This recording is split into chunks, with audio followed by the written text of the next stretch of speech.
today, I'm super pumped. We're going to have Ayron Sequeira from the Vegas Golden Knights on the call. So welcome, Ayron. Thank you very much. Like I said, I'm really proud of you guys. Like in just a few short years, you guys have really blown up and you have this incredible reach. And thank you for including me today and letting me share the journey. Absolutely. Well, we're all here for you today, actually, and I think everyone on here learn more about how you do it. So real quick, the format, we've done a couple of these. So, this is not anything other than a time to hear how Ayron approaches game press, how she approaches producing, how she approaches managing her production team and the production process leading up to and during the game. So ShowFlow's got a whole wide range of people who use it, and just to even like make the case for that, I'll kind of launch a poll here just to get us going. Question here is just really so we can really be adaptive to the audience that we're talking about. But production workflow, what do we have on the call? Do we have more sports? Do we have more studio broadcasts, esports, corporate, event agency? Go ahead and fill that in, and then we'll use that to kind of help drive Ayron and I's discussion today because we want to be appropriate to the audience here on it. I'm going to go ahead and end the poll, and we're going to share the results. Rock and roll. It's awesome. So loaded up with game, pres, collegiate, and pro over 90%. So Ayron, let's just nerd out hardcore sports today in building. Also on that front, JP Chat, who's the one and only guy who's probably helped anyone who's actually in ShowFlow in terms of support or helping you figure out the best way to use the software. He's on as well too, and he's our kind of like webinar moderator, or not moderator, really like Q&A and chat moderator. So funnel in the questions. He's got a direct message with me over Slack, and he's queuing up the questions. So honestly, send them over in waves, and we really want to drive and sort of be fluid with the conversation and make sure we're being in the right spaces with the subject matter. Okay, cool. And one that Miss Ayron asked for that I think is a really good poll as well too to get us going, helping us understand the audience. Just the role. Anyone who's using ShowFlow, or even if you're not using ShowFlow, how many of you are actually calling during the game specifically? How many of you are just directing from the control room or whatever it might be? And then other, which is just another role in the process of sports and game plays. Cool. And wrap this poll up in 3, 2, 1, boom, skis. And share the results. Looks like awesome. 50-ish% show caller, 10% video room directors, 36% other. So let's figure out how to break out other a little bit better. Yeah, exactly. All right, guys. Yeah, send it over. Q&A as we go. We want to be adaptive with what we're talking about. It's on the slate for an hour, give or take 25-ish minutes on the front end to talk with Ayron about her process and her workflow and culture of how the Knights are actually producing games. So if you have any questions or curious about that, send those in now. The second half, mostly dumping into the software and looking at how she built out scripts. So that's the plan. Let's get rocking with it. Ayron, how many years? What are we talking about? You're executive director of entertainment at the Vegas Golden Knights, 3 years, new program, still young, honestly. But I think I heard you say it on the front end, about 20 years-ish are we at now? Yeah, 20 years-ish. I started right out of high school. So, awesome. Yeah. And where'd you go? I mean, walk me through the major step points that got you to the Knights. So major step points. I started as an usher in an NHL building in San Jose, California, for a little team called the Sharks. Oh, yeah. And I spent a couple of years as an usher there. Then I got on their promo team, and it was before promo teams were more like cheerleading teams. It was an interactive promo team, and we were really kind of physical comedians where we had props and we ran up and down the aisles and we threw t-shirts, and it was just a little bit more interactive than the teams I manage now.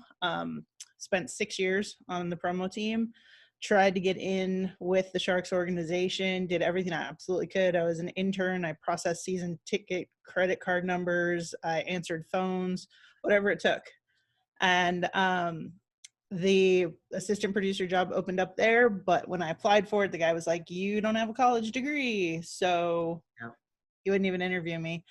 So packed up, went to Kansas, went to a really small school in the middle of nowhere, Kansas, graduated, came back, and there were no jobs in sports. So I was a dog nanny. I lived in LA and 20 blocks from the beach for a family, and I just watched their dogs. And then the job I had applied for in San Jose opened up.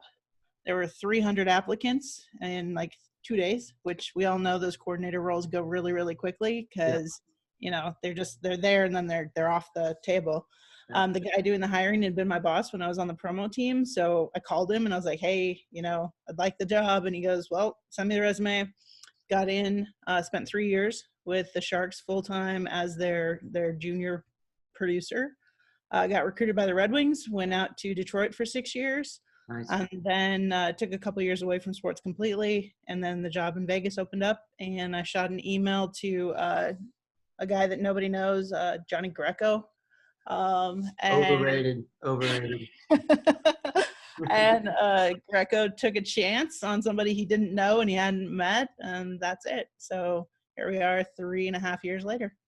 I love it. I got a chance to visit the Knights team, I think 2 years ago, right after your first season, in between season 1 and 2, and or maybe midway through 2. Anyways, either way, got to meet. Johnny was still there, but that's where I really got to know Ayron and her team. And dude, culture's on point. Love it. I think there's so much to learn from the Knights culture and their approach to game press, and I'm hoping to unpack some of that even here right now. But for anyone who's on the call who's from the Knights team, what's up? I think you guys are awesome, and I'm very inspired by you. And I actually came back and basically watched all the B-roll of the footage that I shot with you guys. I watched it with my team, including like watching Johnny Greco, even when he was messing up in his interview takes. I was watching him just going, this guy knows what he's talking about. So we can learn something from this guy. So anyway. He's an incredible leader. He really is. Like anybody that's had the chance to work with Greco, they come out better for it. And anybody who hasn't had the chance to work for Greco yet, figure out a way. You're gonna learn something. He's a mover and shaker. All right. Well, so let's talk about it. So you're at the Knights. You guys are basically season 3 here, and you from the very beginning, I think, were show flow. Is that right? We were. Okay. So yeah, right out of the gate, but I had never done show flow before.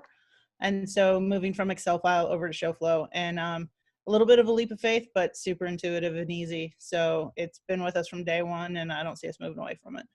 What was the what was that like? Why was anyone even looking for some alternative to Excel at that time? I think just because we were starting up, everything was new, and the difference between an expansion team and a relocation is that expansion teams don't have anything to fall back on. We didn't have any training manuals. We didn't have any formats. We didn't have employee handbooks. We had nothing. Yeah. So when you're starting from scratch, you just look for the things that are going to make your life easier, the things that make sense.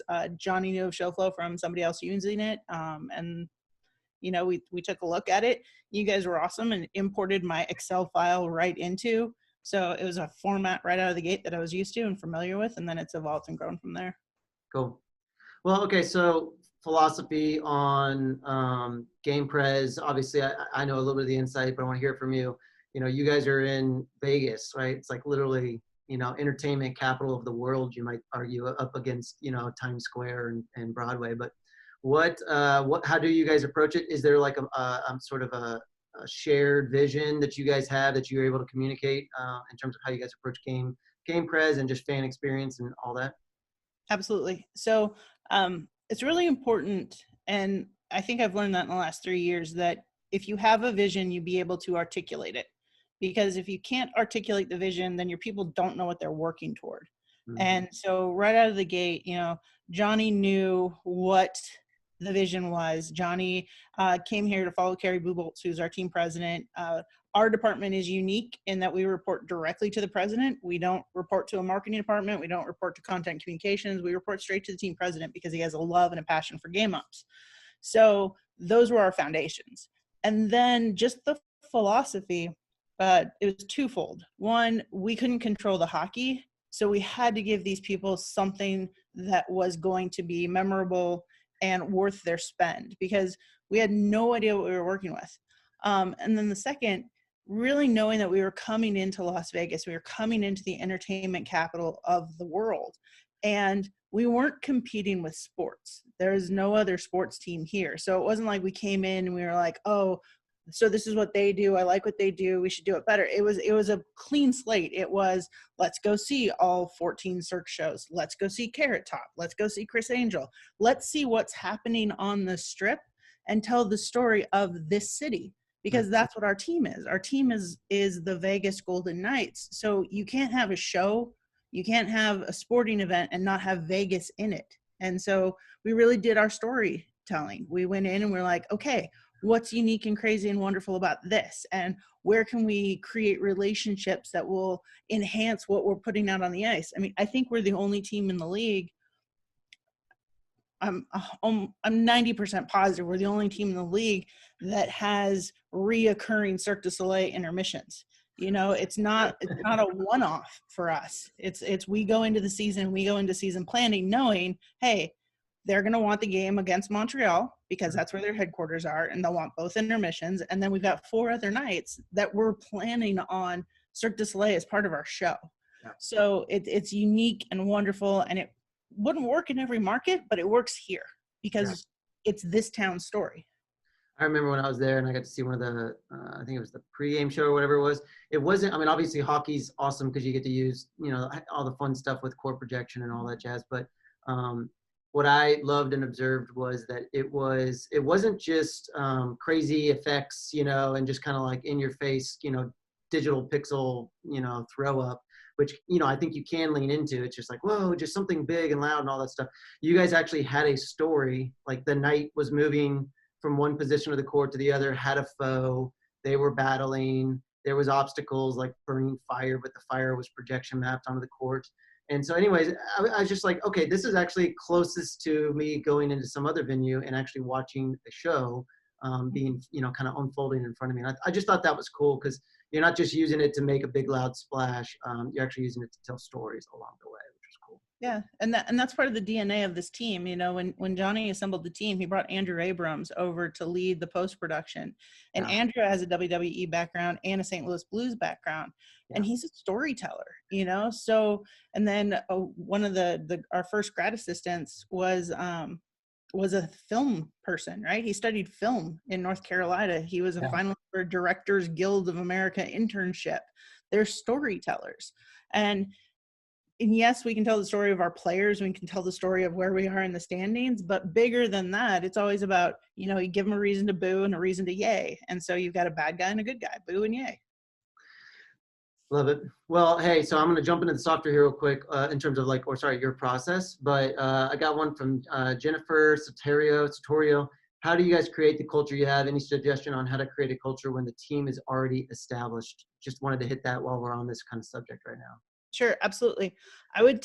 Creating a culture is hard. It is hard work, you know, and you've got to be able to put the work in. You've got to be able to do the buy-in from the people around you to some extent, but you can change the culture of your core and other people are going to notice and they're going to do a little head pivot and they'll be like, what's going on over there? So I think a couple of things that you need to do, you need to identify what you don't like, right? If you can't be honest and say, hey, you know what, guys, we're uber competitive with each other and that makes us all really short-tempered and that makes us impatient. And we need to realize that there is no competition here. We're all working towards something. And again, it goes back to articulating that vision. What are you working towards? Because everybody in your group, everybody in your little army should be working towards that and they should be contributing something to that. There's a reason you hired every single person on your team.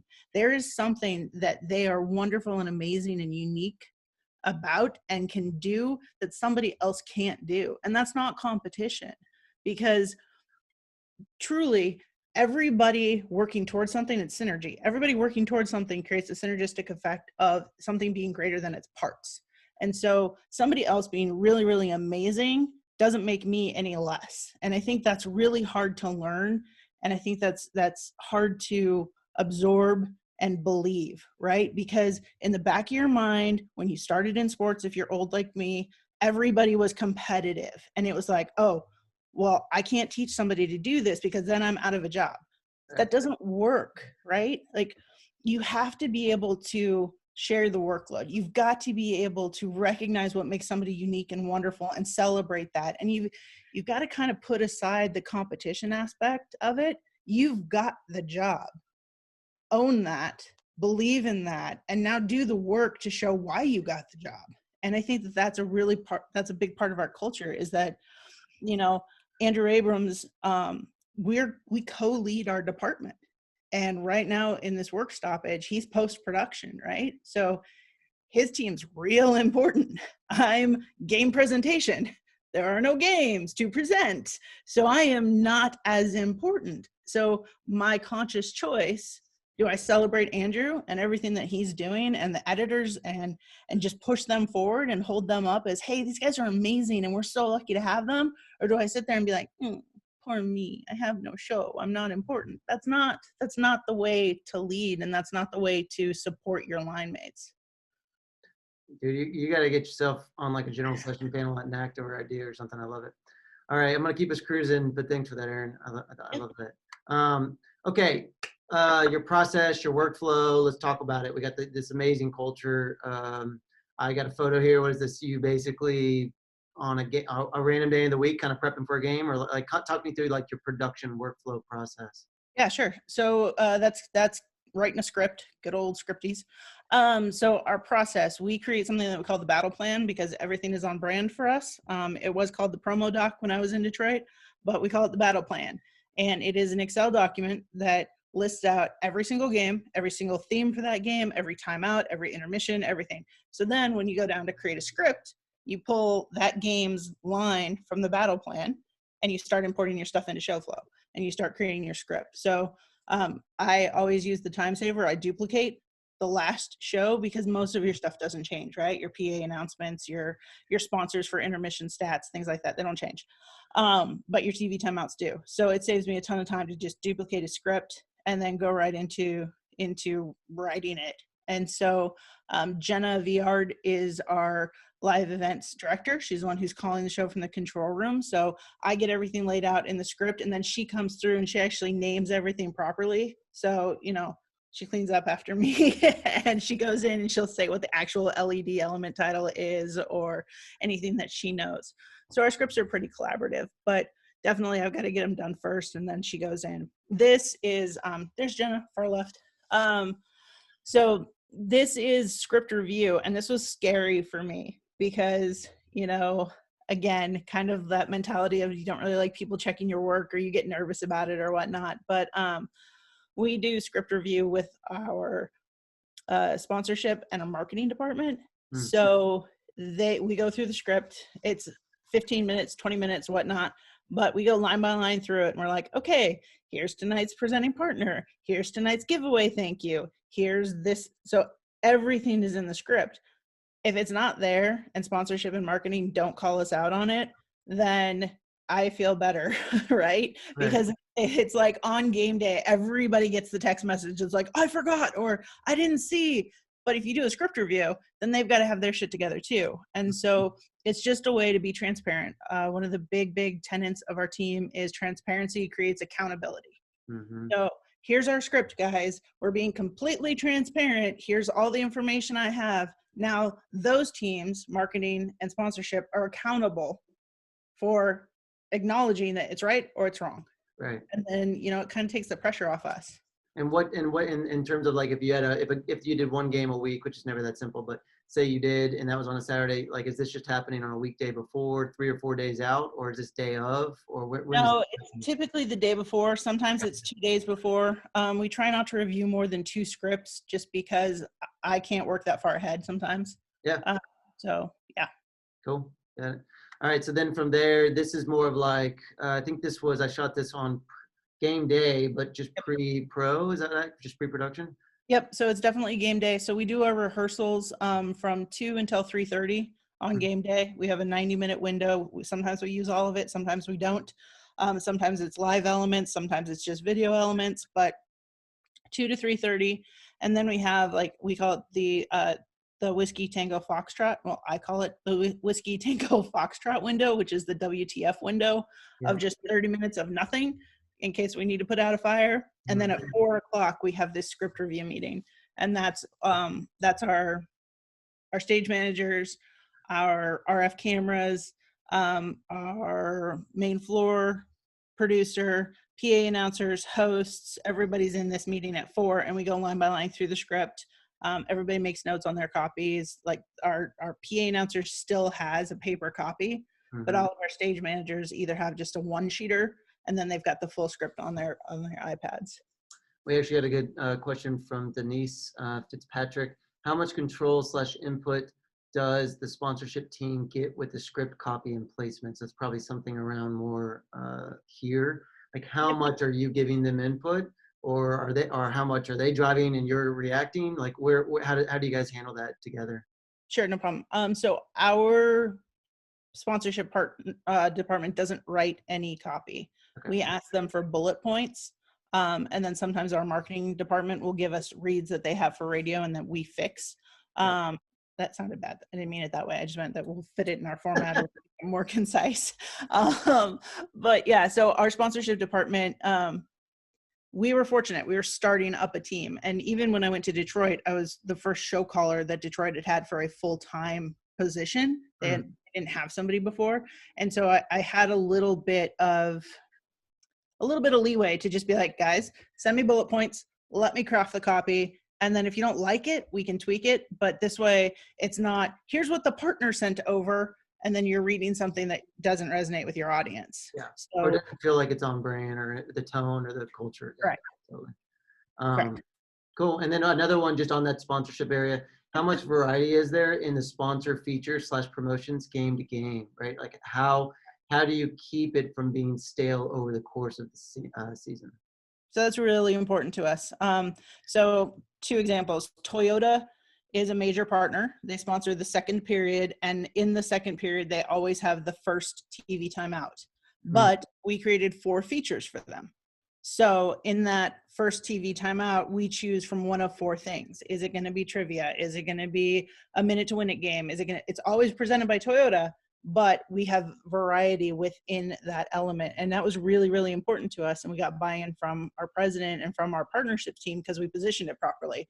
Where a partner, the last thing you want is somebody to be frustrated or feel like, oh, that's so boring, and not see anything change. So if a partner has an every game element, they have 3 to 4 options for that every game element. But the majority of our TV timeouts, we sell them in increments of 10.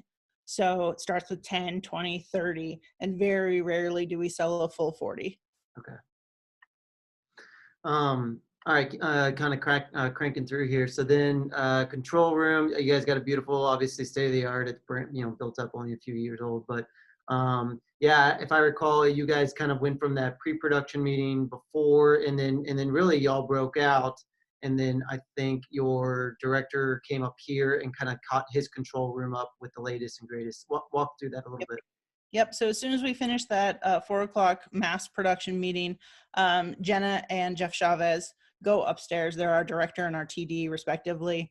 And they break down the script for the control room, and they go through all of our elements, talk about blocking, things like that. So, our CG operator doesn't necessarily need to sit in that 4 o'clock meeting. So yes, it's nice to see her, and we'll pop up later and say hi, but let's just keep making the best use of their time. And so really the only people from the control room that come down to the mass production meeting are TD, director, audio, because we've been burned a couple of times where we've forgotten to tell the audio that there's something new and unusual. So we ask them to come down now. And then the RF cams, because often they'll be working out with either the stage manager or the host where they're going to be for a specific hit. Yeah. Yeah. And then I see we got show flow up here on the big screen. I love that. And then if I recall, I think even a couple of people like that might be it, but there's show flow up on a couple of different devices. What was the appetite for the control room kind of people? Obviously not everyone uses show flow, and that's normal. A lot of people want the printouts, but how has that adoption been outside of the producing team into more the control room crew? I haven't heard any negativity about it. I mean, sometimes the camera guys like a one-sheeter because they don't want a full script. It's easier to do their jobs. And so that's the nice thing about our family, is we treat everybody like family. So if somebody says, hey, it doesn't really work for me, we don't give them pushback. We're not like, you must use. Right. It's more like, well, what do you need? What does make your life easier? What can we empower you with or give you with or give you? But yeah. The one thing that we're still working on is getting our PA announcer onto the digital version. Never gonna happen. He loves his paper because he loves going through with his notes and highlighting and adding stresses and things like that. But yeah. You are not alone on that. It blows my mind sometimes, like some of the people I think who have a PA who's whatever, 92 years old. And he's the one who wants to switch, but then you got even younger guys that I'd be like, okay, maybe there's a chance they'll want to do it. And then they're like, no, stick to their guns. It is what it is. Those guys are so awesome, and what they do is so important to the presentation, to the game, experience. Then just meet them where they're at. That's kind of how I think about it. But You have to, um, right? you have to. But they're such like a fun part of the whole thing. Someone had a question on this. What does your one-sheeter look like? Is that in ShowFlow or no? Is that a separate thing? Remind me. It's a separate thing right now. It's probably coming into ShowFlow next year, where I would like to organize everything into specific game folders. Okay. Because right now we just have like the giant folder of here's all your games and here are Yep. the games that are done. But yeah, it's I can send it. It's just a simple Excel that says, what the game is, who's on which promo team, which host has which hits. So Tyler Ferraro manages that. He's our floor producer. So he creates the one sheeter for all the stage managers and the coaches. Cool. Yeah, we'll see if we can get that from Ayron, and maybe in the post edit video we can do a screenshot of what that looks like. All right, so kind of cruising in. Obviously, this is audio front of house, basically right out there in the crowd with everyone, right? I think he's there, and then you guys together both call right there, like basically table halfway up the stands. Why do you guys do it that way? Why aren't you on the floor or on the ice, I guess, and why aren't you up in the control room? So it's kind of like Goldilocks and the Three Bears. Down on the ice is too close in my mind. It's really hard to see what's behind you at that point, because if you're at the ice, the crowd is behind you. If you're up in the press box, which is where I was in Detroit, you're so far and so high that you're just like, what is the person wearing? Yeah. We were fortunate in that there wasn't a producer's position in T-Mobile Arena when we rolled in, and so our team president again was like, well, where do you need to be to give us to do your best work? Because if you do your best work, then the show is going to be better. And so we're right at the main concourse level. So we're you're like right under this LED ribbon, right? Basically. Yeah. Right. Yeah. So we're about 26 rows up from the ice. And we killed 6 ADA seats to create our little folding table area, but we call right from the Arena Bowl. Yeah. So that's awesome. Tyler Ferraro calling his very first game. Yeah, that's awesome. No. Okay, Patrick Lang, during the show, is the stadium lighting on the fly, or do you have written cues for the LED in ShowFlow? Both. Okay. So prepare 70% and respond to 30%. That's a Johnny Grecoism. So it's in the script. It'll say, spots to section 16, ballyhoo. It'll say opening lighting. So it's in there. But if there's something that's happening on the fly where, you see out of the corner of your eye that you've got a row of Elvis and you send the lights over to them or things like that. But yes, our lighting director is phenomenal. It's a group called Sexy Lights, and they do a lot of the clubs and the DJs, but they're awesome. He does figure skating, hockey, all sorts of stuff, but they're great. Cool. Love them to death. I got one from Mike Lickert. Saw one of your shows in February this year. You have a baller show. Agreed, Mike. Thank you. What, if any, features have you proposed but been told no to?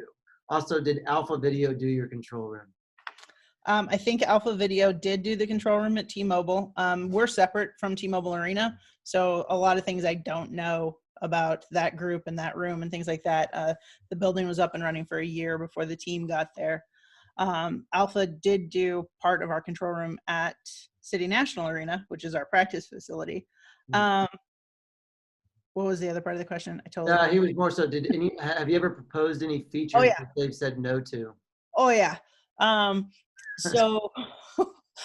So the LA Kings broke the Guinness Book of World Records for lasers in a show, and the company that the record they broke, the company that they now have made obscure, is a Vegas lighting company. And so we went to them and we were like, hey, let's do lasers and let's set a Guinness Book of World Record.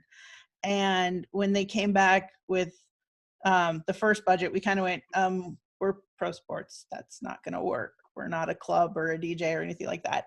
And then when they came back with their second one, which was their absolute all best offer, it was about $550,000 more than we thought it was going to be. And so we had to say no. So as much as I wanted to do 777 lasers to set the new record, we kind of got denied. But yeah, we get to try things. The other thing too is to that point of, you know, if you have things denied, we're allowed to fail. So we can try something and we can see if it's going to work. And if it fails and it kind of goes away, or we tweak it and we make it better. Or it succeeds wildly and we're good to go. So one of those was kind of trike jousting. I should have given you that video. We had this idea to take our tricycles and actually do lances and have people joust at center ice. And when we said that the first time, people kind of thought we were insane and that it was going to be terrible and an epic failure. And last time I checked, the video had 1.2 million views. So it was pretty successful. The whole time you were talking about lasers, you made me think about the Austin Powers Sharks with Lasers. You can fill this thing up with like a fish tank and have a bunch of, I don't know, projection map sharks down there. Just saying, you know, could be a good one. All right, well, let's keep cranking through. Obviously, you guys got a beautiful, beautiful, beautiful stadium, or sorry, venue. And you're just able to do obviously some really cool stuff when you're in more of that controlled venue. You've got the mixture of projection mapping, more modern, you know, lights where you have dimmer controls and LED on that. But just walk us through what I'm looking at here. What this is awesome looking. Sure, like go back one. And so what was kind of, so rehearsal, I took this photo and it was Hockey Fights Cancer Night's important to a lot of people for various reasons. And we all have our own stories within that. But the building was just so pretty. And I was like, oh, look at our building. It's so pretty. And I was really proud. And then later, which is the next photo, the fans got there. Yeah. And like, that's like, it's such a big deal to see those fans in there and to see like their individual, like we didn't do bracelets that night. We literally asked everybody just to turn on the flashlight on their phone to shine a light for somebody that they knew that had been affected by cancer. And so like, as we're looking at this pause and we're looking at coming back from this pause, we're talking about playing to empty arenas, which is that other photo, right? But there's not going to be any replacement for the fans. And that's, this photo, the juxtaposition of the two photos was so important to me because it really did remind me of what we do and why we do it. So that's why they're in there. I love that. And I think we all wish the same thing, speedy recovery on all this, because at the end of the day, you can feel the room, like you can actually just like feel, you know, 16,000 people in the room all kind of excited about something. And it's hard to replace that. Well, hey, I think we got one or two more and then we'll jump into software. Remind me what this one is, Ayron? Fortress Invitational. So this year we dipped our toes in the waters of a college hockey tournament, and we did it on ShowFlow, and it was really nice because Tyler Ferraro kind of got the chance to own something. And instead of me constantly being like, well, where are you with this? Or how are you doing with this? Or like just kind of not necessarily micromanaging, but making him more anxious because it was his first event. So instead of making him more anxious, I could just pop in and take a look at scripts and be like, all right. Oh, in ShowFlow. Yeah. Gotcha. Yeah. So yeah, we dipped our toes in the waters. We had a college tournament. It'll probably go away. And then this one, it was just a reminder because a lot of times we as game producers, entertainment production, we get told that we spend all the money, but we never make any of the money. And like, we all know this. We all know that we have expenses, you know, we're purchasing CO2 or we're buying banners or whatever it is. We've got the biggest crews on game day typically. And there is something to be said for creating the atmosphere and encouraging people to buy tickets and creating all the sponsored elements and things like that. But one thing that we did that was kind of fun with this team, everybody does birthday greetings at some point. Sometimes it's managed through your group sales, sometimes they're for sale. So ours, it's a very small revenue stream, but it's our revenue stream. So like every time we feel kind of like, I know I'm asking for a lot of money, or I need to justify why we're using Reich or why we're using ShowFlow, or like, well, we do little things like these birthday greetings, and that's consistently creating, you know, $30,000 to $40,000 worth of revenue, which pays for some of the things that we want. Not all of them by any means, but just kind of found money for the organization too, right? So that was why this was in there. Cool.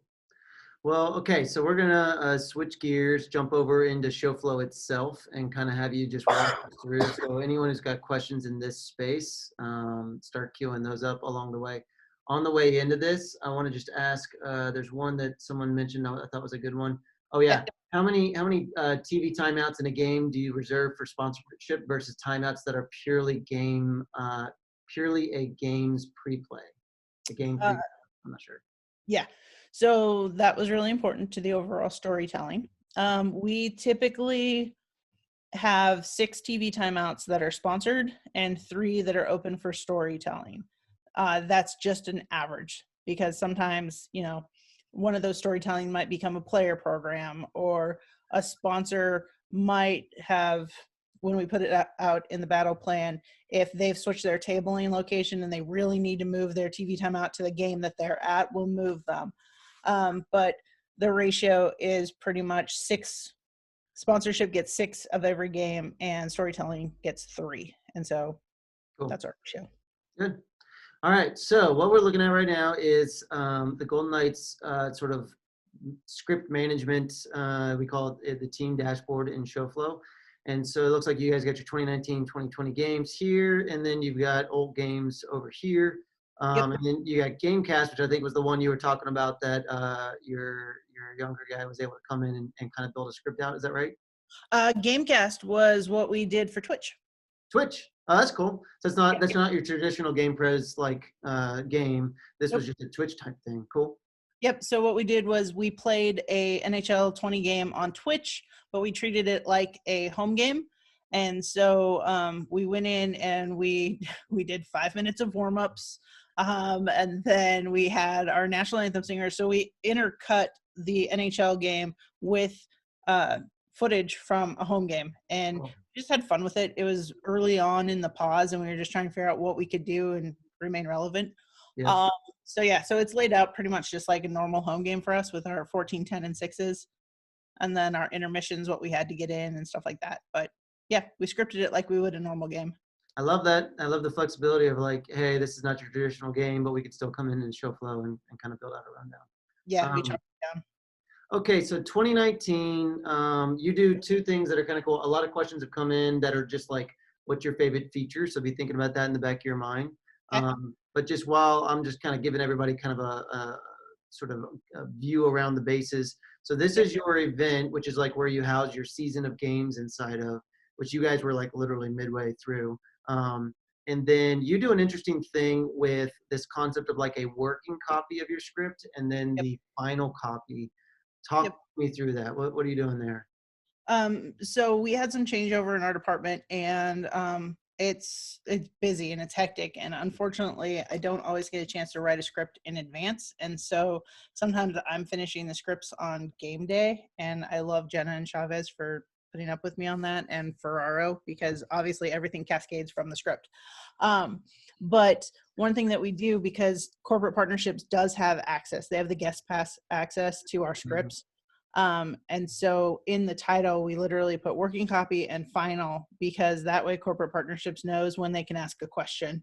So instead of the 5 different activation people going, I didn't see this for my partner, and I didn't see this for my partner, and I didn't see this, and I didn't see that. It's really easy just to be like, does the script say final or working copy? And if it says working copy, please don't ask me about it yet. Once it says final, if you don't see your stuff, then heck yeah, put it on me. But if it still says working copy, please, gosh, just be patient. It'll get there. And so then are you basically just going in and hitting like duplicate on it and then renaming that and calling that, final or whatever it might be? Yep. I'll leave little notes too. Like sometimes I'll put copied, or I'll put like not even started yet, just because I've like started to copy it over, but I don't want anybody to be like, oh, you haven't changed the team name yet. And I'm like, I know I haven't changed the team name yet. Okay, and so we're gonna go in and look at that from we kind of made it a version of your last game, which I guess was the one you never got to, which is a bummer. But so let's take a look at this, and let's just start with kind of like high level overview. what am I looking at here? You guys kind of break it into pregame, doors Yep. open. I see some color patterns. Walk me through kind of your just visually how you're trying to communicate your script through show flow here. Yeah, sure. So pregame is literally that. It's everything before doors open. I guess it could be pre-doors then. You're going to help me find flaws. But it's kind of what's happening and when. So people know, hey, it's up in the control room, right? So people can see, hey, meal service has started, or they're doing their promo team review right now. Oh, the plaza opens, so we know that we've got to bring the audio in from outside, or the hosts need to get out there. So everything just goes in there. And then doors open is doors open. And it's big and it's yellow and it's bright because it should be a mentality shift, right?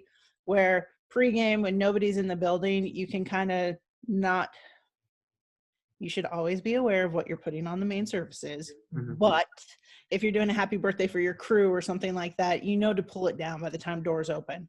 And so that's why it's big and yellow like that. It's just like, it's doors open, guys. And then it's just our video roll, what we go into, our host hits.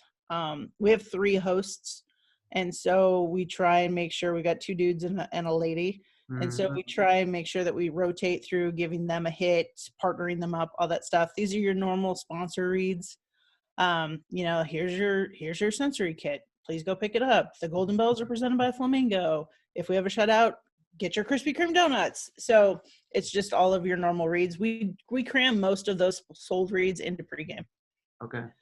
And then once we're out of that, we're kind of back into another host hit, and then we're in a video roll, then we're in our warm-ups. And then out of warm-ups, we're back in videos. It's just a lot of content. And yeah, you could just put video roll, but a lot of times we're changing things out in those video rolls, so it's easier just to list them individually. I'm noticing over here too, under the PA host copy, you've got a lot of like sort of blanks. Is the idea there that you kind of like your baseline every game is ready to then be filled in with the actual player numbers or whatever it is as you learn them? Okay, gotcha. Yep. Okay. And then when are you usually finding that out and filling that in? Is that just kind of like right before the game? Starters, I don't get that until after warm-ups. Yeah. So that's late. So that'll be coming at the most hectic and inopportune time. Obviously, we're in the middle of calling helmets down and skaters and all this other stuff, and it's like, here's your starting lineup. Yep. But yeah. Okay, so then you get into like your first period and your TV timeouts. I think I'll look around. I think I had seen a question around TV timeouts in general, but yeah. How do you guys approach TV timeouts? So in the back of my head is always Steve Yzerman, who was with the Red Wings at one point.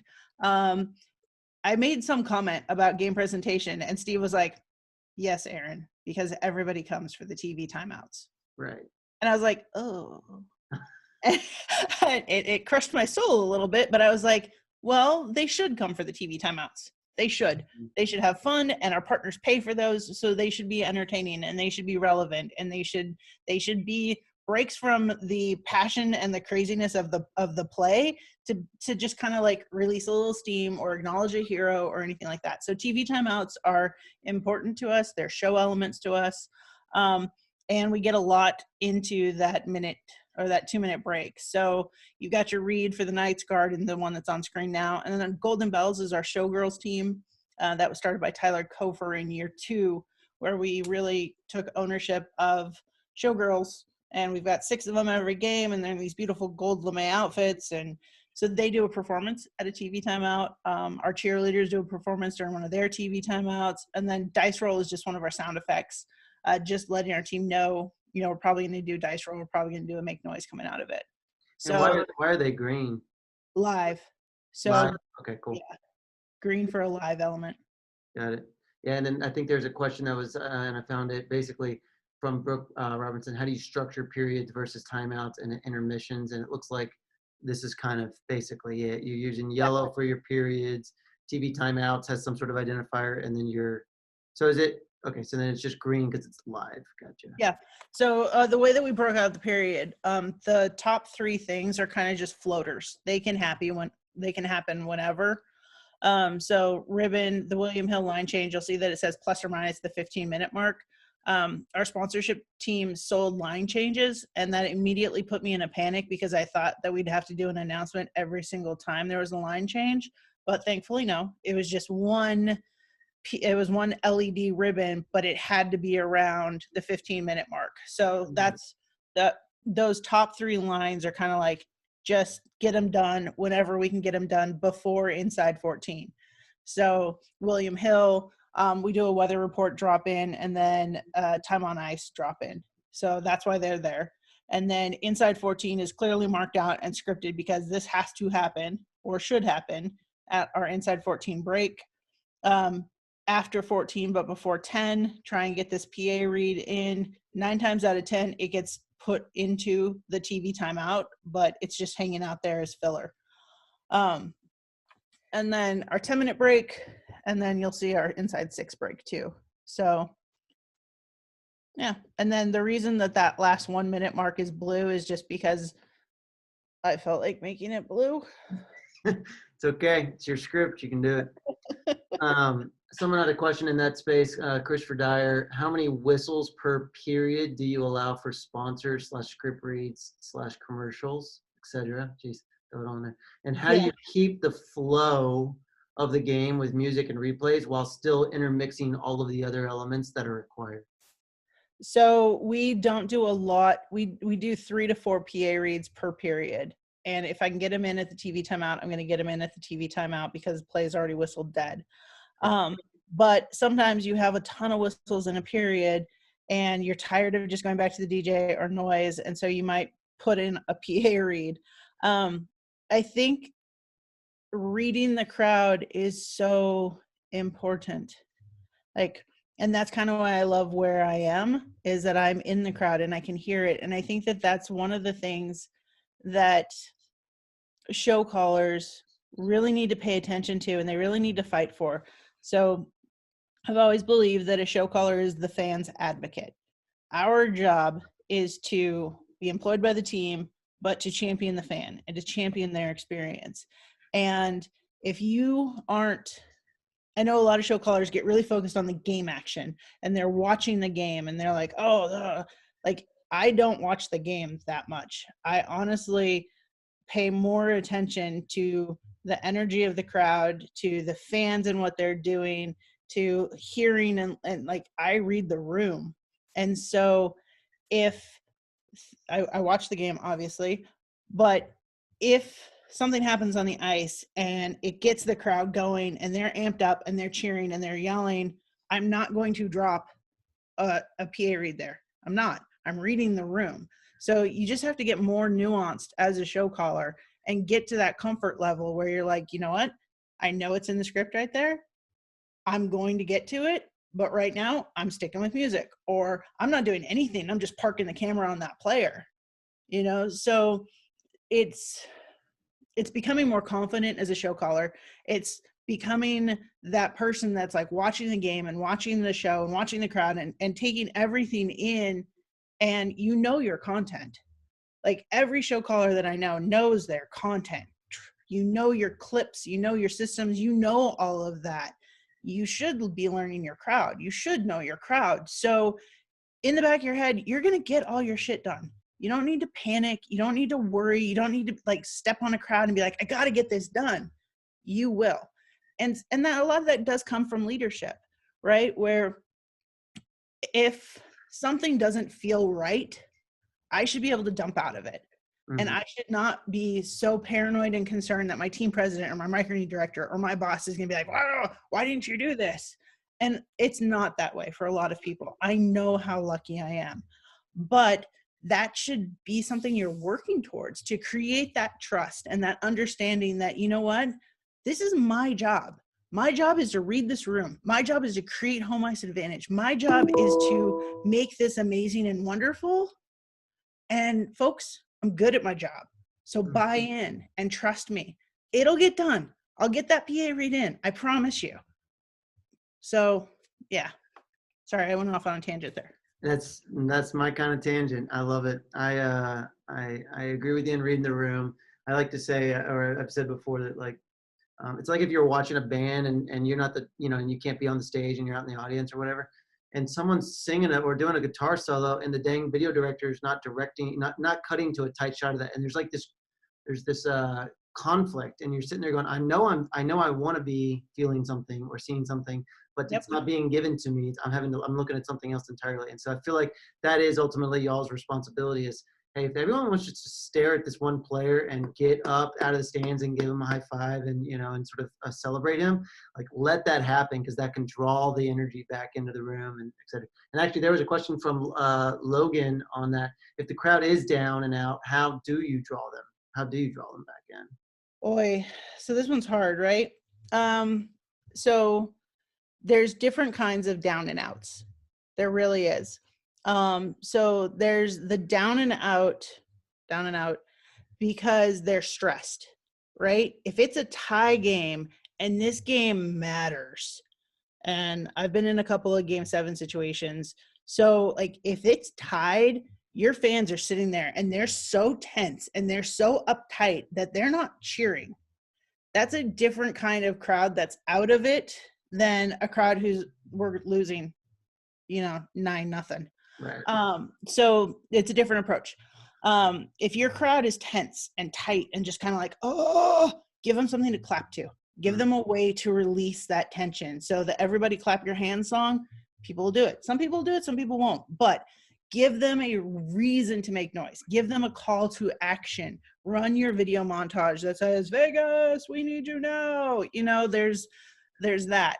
If you're just getting effing shellacked, right? If you're losing and your crowd's bored and they're mad, you might not be able to fix that.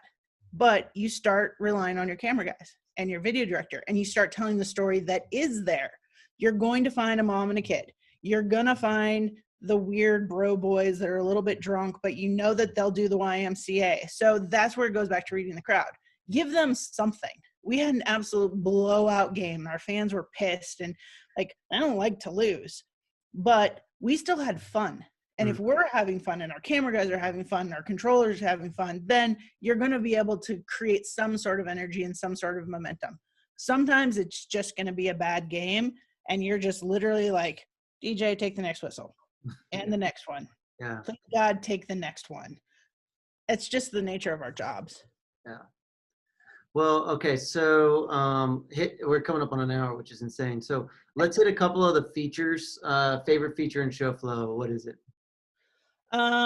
Favorite feature in show flow. I just love the whole thing, man. I love being able to, oh God, timing. Please, God, thank you. I love the fact that you do math for me because I suck at math. I'm terrified of it. I absolutely hate it. So the fact that if my durations are right, being able to force the puck drop, like the reverse time up. Oh yeah. Any math you can do for me, I'm going to love you forever. Okay, let's hit that one, Ayron. That's a huge one. I haven't hit that one yet with people. So just to make the case functionally, and then you can talk about your use case. So what we have in show flow is this idea of we do like your math calculations for you as you go. So what she's done is she's actually determined that at this specific row, for sure, she wants the time to hit 7:08 a.m. So whatever she adds in rows above this, they're actually going to impact the math the reverse direction. So 7:08 minus 30 seconds is 7:07:30. Minus a minute 30 is 7:06, and et cetera. And so if you were to actually just change this duration right here, just call it like 2 minutes, you were to just kind of like leave that right there, we can now see that 7:06 minus 2 minutes, 7:04, or let's see, 7:08 minus 2 minutes, 7:06. So that's kind of the idea. So tell me why you came about that approach, Ayron. I hate math. I'm really bad at math. I am. And because our timing sheets go to the other team and they go to broadcast and they go to off-ice officials. And so the math has to be right. Yeah. And I'm terrible at math. And so I use the force a lot of times just to check my math and make sure that my other timing sheet, which is still done in Excel, is correct, or just to be like, okay, how long is this actual video and stuff like. I love the fact that it does math for me. Yeah, I love it. Okay, and then I'm going to switch over to the crew just to make sure I'm actually up to date. But talk to me about who you bring into show flow. So it looks like you've got, give or take, Yep. Six-ish people minus me, maybe five. Who all do you bring into show flow? So our senior director of post-production, Andrew, he has access, he has admin. He rarely uses it, but if we're up against it and he's finishing a video or whatnot, he can go in and change the time in the script, or Cool. he can highlight something. Jenna, who is our control room director, she's the one who goes in and, like I said, she updates all the LED titles. She'll call me out if a video is the wrong runtime, things like that. Ferraro is learning how to call a show, and so he's really he's in it so that he can practice and so that he can start creating and things like that. And then Tyler Kofer used to work with us full time. He went to 3 Point Productions, but he comes back and he calls shows for us every once in a while, so that's why he still has access. Cool. And then are you, so you're using more of like the start time and the durations to drive that math, mostly in the pregame, and then once you get in the doors open, it looks like you're still doing, okay, so sorry, that was doors open. So then you still have a reverse auto time happening. That's coming from where? That's first period? Got it. So that's the first period one. So I got you. So you're almost doing it twice. And that's an important note for anyone who's curious or, you know, using show flow. You can override times. Like you can say, this is the math, but then no matter what, you could come into a particular time. Like, for example, I'll just make this, let's just say that this is start, you know, X thing, whatever it is. So you could say, no matter what's been happening before that, I really want to guarantee that this starts at 7 o'clock on the dot PM. And so you're able to come in and again, do that reverse or that forward auto time. And so now from 7, 1 minute and 20 minus 7 is 6:58, and 10, 6:58:30. So it's just a helpful tool to kind of help you control the flow of time inside of your script, which is cool. And if anything's really important like that, I would probably make it red. You know, I'd be like, must happen at this time so that our crew knows that we're not joking around. We very rarely use red. We use it like when something's not yet filled in, but red is like the angry danger color. Danger. And then coming up here on the end, but then we'll keep everyone around for ongoing questions, whoever wants to stick with us. But you guys, I know, use guest pass in your workflow, right? That's kind of, okay, so let's take a look at that. So when and who do you, like, how many people do you think actually see the guest pass link? Probably 30. 30? Okay, what are their kind of profiles, or who are they? So corporate partnerships for sure. Their whole team has access to it. And then the corporate partnerships department admin actually prints out a script and puts it in the chief sales officer's game day binder. And that binder lives in their suite every night. So like, and then all of our stage managers, the sales guys all have it on their phone too, because they're the ones that are dealing with the clients. So if they have a client that is there that night, and I tell them, like, hey, just check the script for when their element's going to run, or if that greeting got in or anything like that. That way, if they're in the room, they can be like, they can check the script and be, oh, hey, Bob from Smith's, your thing's coming up. We should go check it out. So, yep. And yes, just, and anyone who's not using it or looking at show flow. So guest pass basically is a way to get a view of your script to people who don't have to have a user account. And so they can just kind of get a down and dirty look at show flow. So it's good for sponsorship or anyone who wants to. We also give it to guest services at the building. Oh, yeah? Because a lot of times people are like, I paid for a birthday greeting, but I don't know if it's when it's going to run. And then guest services can be like, oh, it's here. Yeah. Okay, cool. Well, hey, I'm going to do a 30-second pause. Anyone who's only on for the hour with us today or has other things, which totally makes sense. This is, you can find a video kind of case study that we did with Ayron and actually the rest of the Golden Knights team, and Johnny was there at the time. So that's available for you guys to find over at just showflow.tv under resources and case studies. Really good use. And then Ayron, how can they get a hold of you email-wise if they wanted to kind of ask you questions about ShowFlow or just about GamePress in general? Sure. So it's, okay, you see my name on the screen there because it's terrible. My parents hated me. It's just Sequeira at vegasgoldenknights.com. So ASEQUEIRA at vegasgoldenknights.com. Or you can find me on Twitter, which I'm always happy to do conversations on Twitter because then other people get to see them too. So you can find me on Twitter. It's AYRON735. Or yeah, that's pretty much it. I'm an open book, guys, so you can ask me anything you want. She is. They're awesome. They really know what they're doing. We're going to stick around. So anyone who's like got time, we're going to hit every question that's come in and we're going to keep hitting questions. And so we're going to go for about another 15, 20 minutes.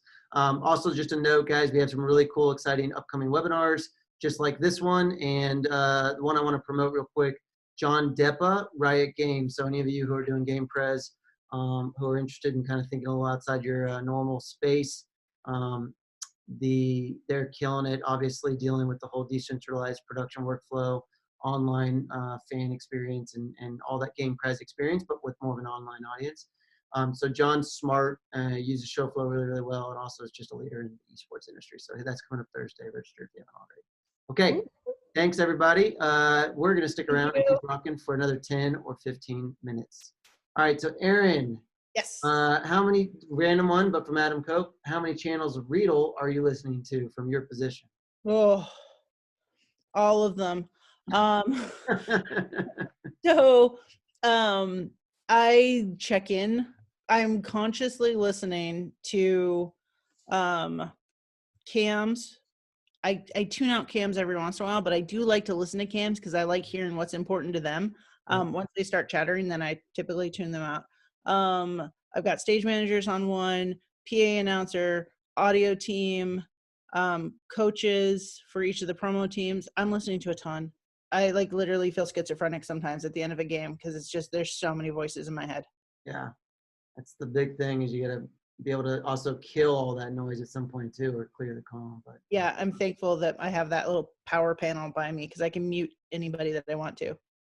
Related, what kind of communications do you have with your host in game? Are they on headset, sort of in-ear, IFB? What's kind of your options there with your host? They're on IFB. So they're all on IFBs. And then each one of them can talk back to me through their mic.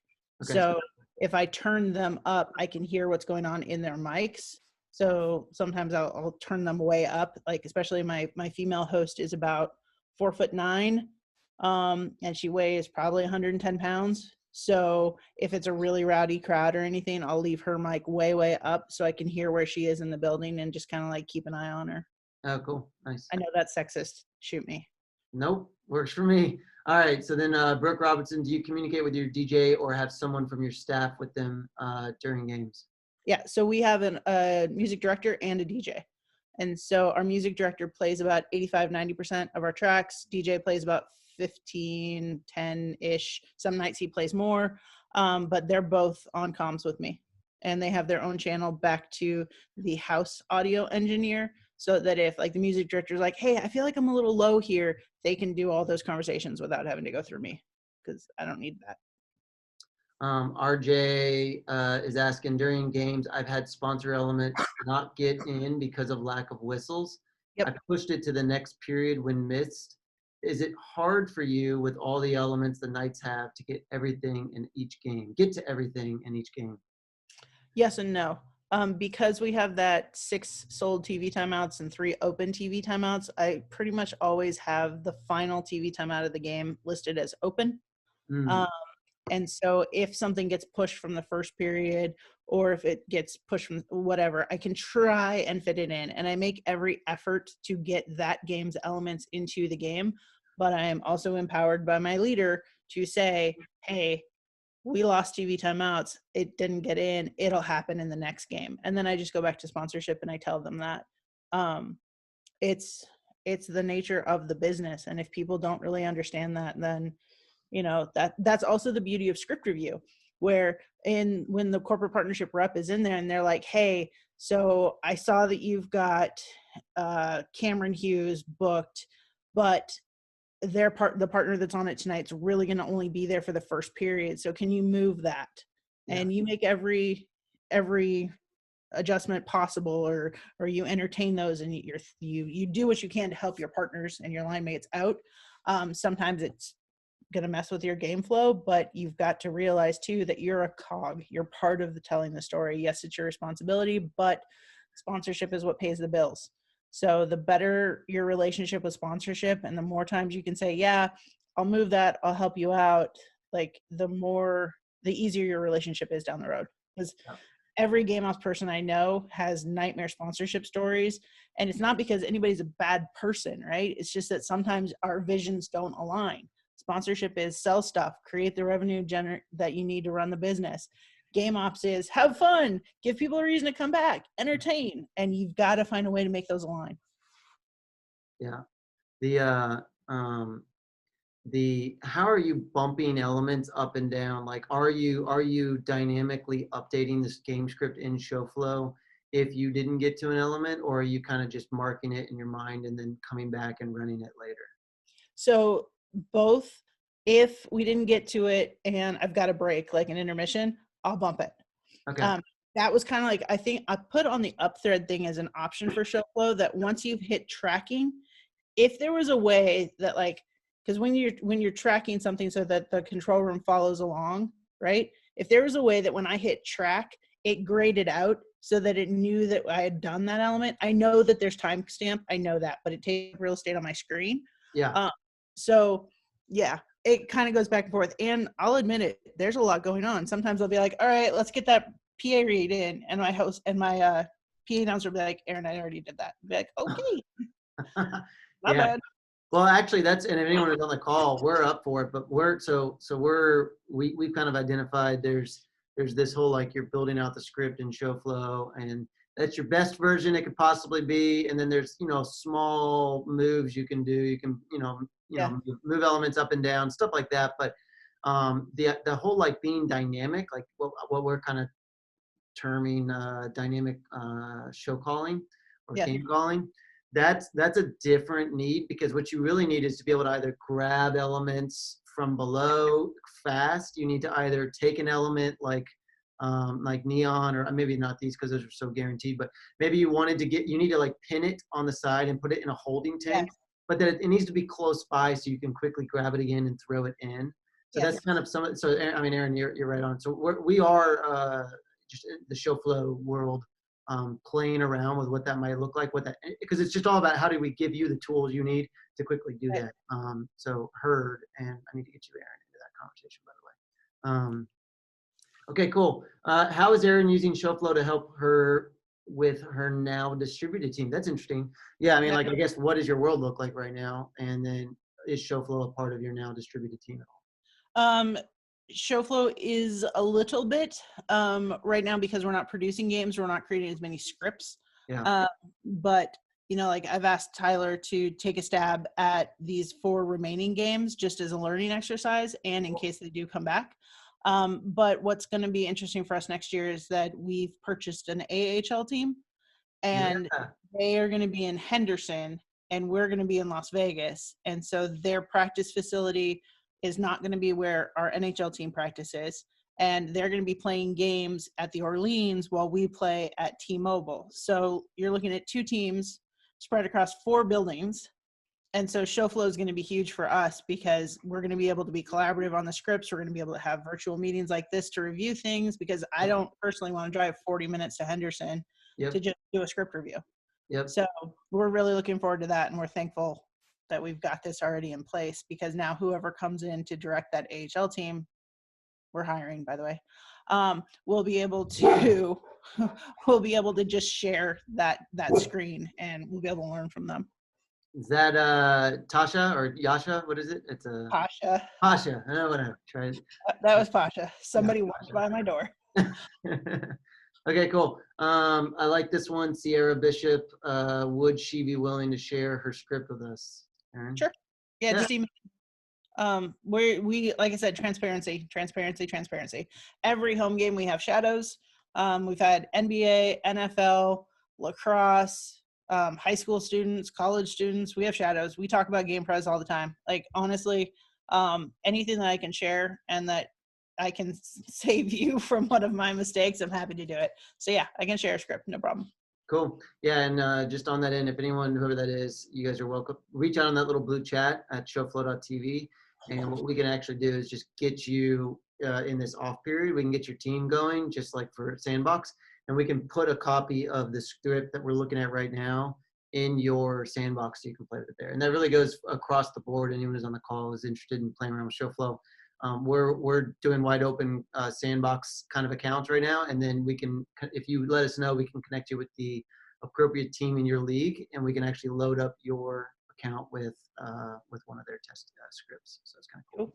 All right, last one, Chris Everett. What content elements have you filmed with players that you think have impacted the in-game atmosphere most? Cool. So we use our players. We're not allowed to use the players for TV timeouts. And that's because our general manager doesn't want us to ever put a player in a situation where they quote unquote look soft in front of the opposing team. So the elements that we create with the players that we have been allowed to use during a game, we have them welcome people to the fortress. So we've got all of our guys saying, and we have them saying thank you for coming at the end of the game. And then Johnny actually thought of this one where we use, everybody does some sort of a raffle or a 5149. Well, we use our players. So like we do a cut of that winning raffle ticket number, and it's, 8 different players. And so like Pacioretty will say 3, Fleury will say 5. So we use that and we build that during the third period.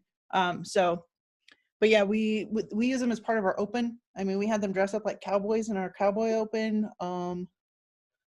Yeah, we get our players a lot. Yeah. Can't use them for the TV timeout stuff. Those traditional TV timeouts with players like guessing games or matching games or anything, all that lives on our social. And it's a bummer, but I mean, I get the thought behind it, but I every time I've been to games, those seem to really resonate with the fans. Those kind of fun ones where you get to see your players. We're lucky. We have a really, really fun atmosphere. We have amazing fans. So I got what's our one? One more with Claire. Oh, hey, Claire. So Claire's the name of my new daughter. It sounds like it's a new car. Anyways, we just had our first daughter. Congrats. Yeah, February 8th. Her name's Claire Shazam. So what's the process for in-game script changes and utilizing show flow to help communicate that to the crew? So basically, if the change happens, are you marking it with color? Are you announcing that on comm? How are you kind of broadcasting these changes to people as they happen? Yep. So we only print about 10 scripts. So thankfully, tracking those 10 scripts down is really easy. But I'll either write new, updated, I'll do an all call that says, hey guys, we've changed this. It's never really been an issue. I don't change that much. Once we get done with rehearsal and then we go through our production meeting, there are very few changes. I'll change things in rehearsal for sure, but no, we try not to do that to anybody just because, once you've rehearsed an element and you've run through your show, you really don't want to be making a bunch of changes. Yeah, and I think that also and everyone prints and stuff like that, but I'm pretty sure, you've got it dynamic in front of you, and then I think the control room has it there. So that's always a plus too, is anyone who, as long as you have it in the general vicinity of people, if you do bump a row or an element around, you can say it on comm, and then actually they can just lift their eyes up or to wherever they need to and kind of get that information. And to be honest with you, your crew doesn't know the script the way that you do. So our clips guy maybe, but like our social guy or the shader or anybody is not going to be like, oh, that wasn't there when we rehearsed it. They're just not, right? There's 172 lines. So if you make a change and you don't announce it, or you make a change, they're reading from what exists. So because it's dynamic, it's already changed for them. Well, I got to call it there. There's still questions streaming in, but Ayron, I know you got a couple things going on today. So sorry. If you send me those questions, and I'm happy to answer them, honestly. So if you send me the questions, I'm happy to do it. Or I don't know if just email me your question, guys. Seriously, I'll answer it.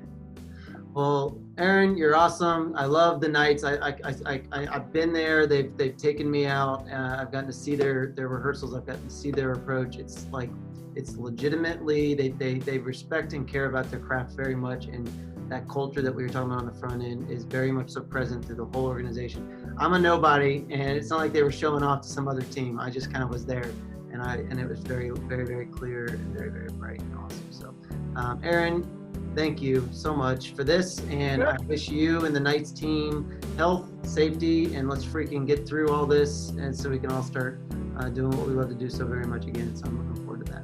Thank you. Thank you, everybody. I hope that you learned something, and honestly, email me if you have a question. If you're in Vegas, let me know. But yeah, thank you for this opportunity, Stephen. Congrats on the baby. Yeah. Everything else. But yeah, thank you so much. Cool. Okay, everybody. Thanks. Have a great rest of your day. We'll catch you later this week. Bye. Bye, guys.